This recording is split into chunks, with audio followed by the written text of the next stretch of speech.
Hello and welcome back to Warcraft Daily for today, the 6th of February 2014. First of all, sorry the show was late. Basically, there wasn't a great deal of news. I was busy all day and I was kind of waiting out to see if anything would happen.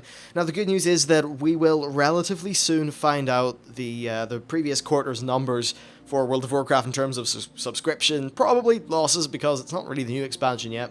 So that'll be interesting. But first of all, the one thing I want to say at the head of this video is a lot of people have been giving me sort of feedback about me basically highlighting problems with EverQuest Next and talking about, for example, the claim system being currently broken. I think a lot of these people, this is just, I want to say this because I want to get it out there, a lot of people don't understand what an alpha is, and they're saying that because it's an alpha, that it's not really valid to give criticism on things like that. No, it's an alpha, which means that it is valid to say that the current claiming system is broken. And because it's alpha, it is valid to say that many different things could be improved. That is the point of an alpha. If an alpha were to be something where you don't criticize because they're still working on it, then what that means is they don't get much feedback in their creative process. The whole point of an alpha that's open up to players is that instead of just a beta, and really a beta is more of a stress test in these days, an alpha is influencing design decisions, so by us giving feedback, we're influencing the design. Now, a lot of the people who were criticizing it have not actually played the game, and the first thing they tell you in like an opening video and then on an FAQ and multiple points in the forums is that they want to hear criticism and feedback for gameplay things. The good news about the claiming feature, and this is stuff that I was kind of released after I recorded that video, but the good news about the claiming feature is that based on the feedback of a lot of different alpha testers, like myself, they have decided they're going to change the UI and change a few things. Now, time to get into the World of Warcraft news, because after all, it is Warcraft Daily. There's only one thing, right? There are some hotfixes going on, and most of them are just little bug fixes that nobody particularly cares about, but the interesting thing is that Hulon's spawn point has been moved to the ground. As it turned out, a lot of people liked to be dicks. They would camp up on the tower things, they'd pull Hulon to the towers, and they'd basically just kill him for themselves, thus denying the rest of the server a chance to get his rare mount. Now, that's what most people did. There was actually this one guy, remember, in my server. He would pull Hulon up there so that only he could fight him, but he wouldn't kill him. He would instead announce it in trade chat and a few things like that, or the island chat, and he'd wait 5 minutes so that everyone on the island could get over there and they could all get a kill, and that was very nice. But, yeah, right now, Hulon spawns in the ground after the fix, and that's definitely good because the less griefing, the better. Now, there is some Connected Realms news, but I'm just going to leave that for later on. Because honestly, it's only really of relevance to certain people in the EU servers. But we have some questions and answers from the Reddit. If you don't know, just look in the description of this video, you'll see a link to my channel's Reddit. There's a really good post on there that someone put on for posting questions for Q&As, and I think what I'll probably do is I'll still leave the Q&A stuff for my main Q&A series, just like a comment in the video thing, but Reddit's just a nice place where I can pull a few questions in when I need to fill out a bit of space in the Warcraft Daily, so it does work quite well. Anyway, question 1 is from Quantium, and he says, what do you think Jaina's role will be going forwards? Do you think she will have much prime time in Warlords of Draenor? And do I think she will go down the route of Maiev and just basically spend all of her time trying to bring Garrosh to justice, since the Horde was not dismantled as she had hoped, and she has been showing increased signs of the crazies? Well, I think some people are saying the crazies. I think she is, it's half crazy but also half driven mad with grief because basically everyone in terms of the regular people that she cared for were massacred. So she is understandably a little bit miffed about that and will want to destroy the Horde. The one thing that has happened, she did temper a little bit for a time, but as we saw in that end cinematic, her character is definitely very vengeful, so that is going to play a bit of a role. Now, how will that actually translate into the story of the next expansion? Well, honestly, she's going to be more of a side story. There's no way they can make that take the prime, because the actual prime story of this expansion is going to be the old Horde, the Orcs, whatever sort of mystery force is behind this. Garrosh is something that is not going to be involved in raiding tiers, and they actually said that he's going to be dealt with during leveling. What I can actually foresee is them doing some sort of quest line that culminates with a pretty cool cinematic, and it would be nice if Jaina ultimately got revenge against that character. I think it would be a very good plot arc. Now, you did talk about Maiev, and basically the story with her is she completed her hunt, and then the whole thing is, what is the huntress without the hunt? basically she kind of got another sort of whiff the crazies, and her character is absolutely insane at the minute and tried to kill some people and then ran away during a novel. That probably won't happen to Jaina. Very popular character, and just from a narrative perspective, it would feel a little bit old because they're just regurgitating the plot arc from another character.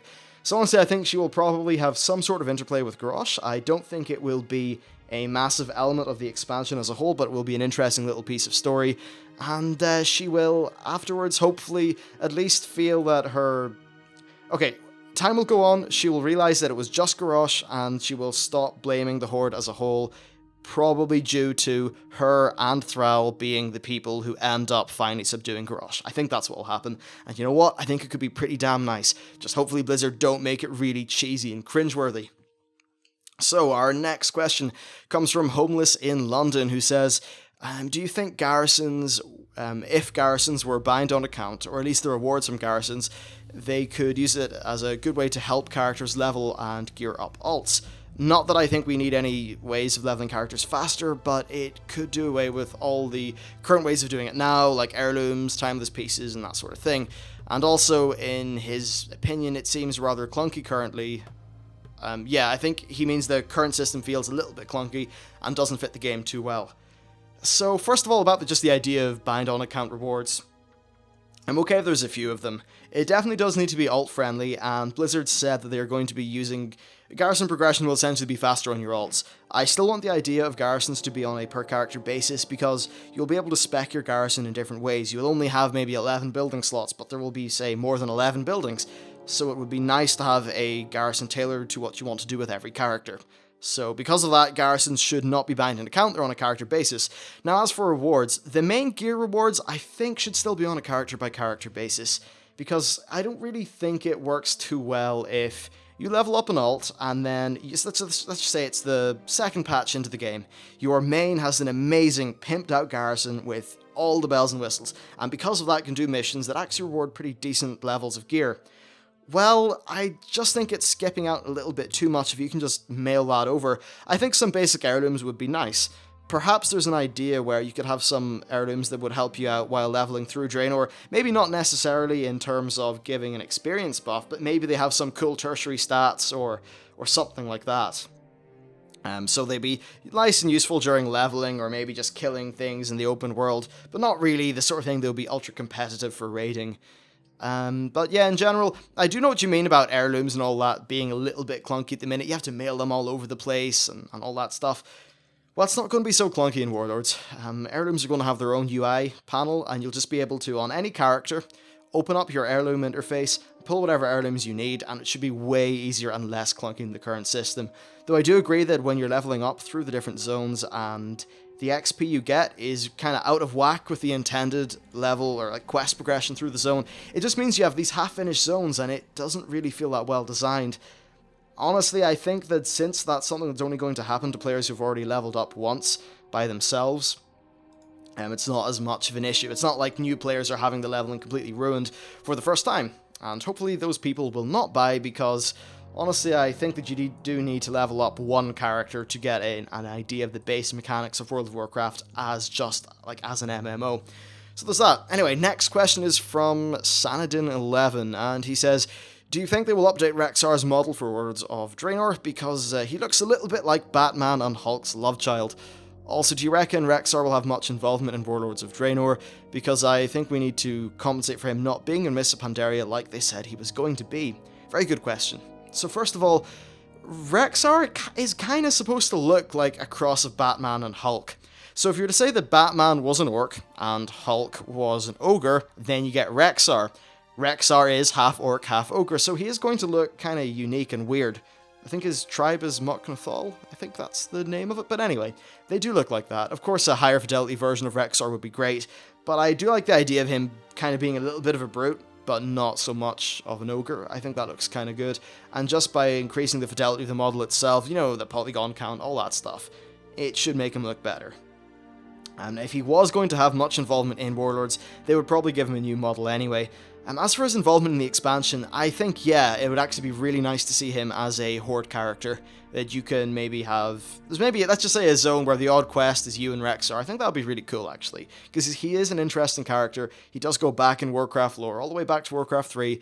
And, yeah, so I think that would be good. And because it makes so much sense, I think he will have some involvement. Then also, about Mists of Pandaria, Rexar was actually supposed to be in patch 5.3, and this, I'm just saying this in case other listeners don't know. Yeah, he was supposed to be in 5.3, where he'd be fighting off the Corcoran in the Barrens. That, of course, didn't happen. It was basically time constraints, so it would be nice to get some Rexar in there. That'd be very good. Now, let's move on to another question. This one is from Zanzus, and he says, Sylvanas is obviously doing some questionable things. My question is, who do you think could lead the Forsaken during and after a point where we have to kill Sylvanas? Now, this is an interesting one, and unfortunately I know very little about who their second-in-command is or anything like that.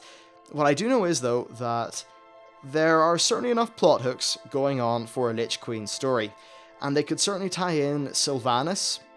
Right, they could tie in Sylvanas going mad with whatever is underground in the Terrasfall Glades. Yeah, actually, let's just go back to the Highborn lore. So when the Highborn crossed the sea over to the Eastern Kingdoms, they settled in Terrasfall Glades, but the reason they moved is because some of them were going mad. And they were going mad because of something that was chained up underneath the Glades.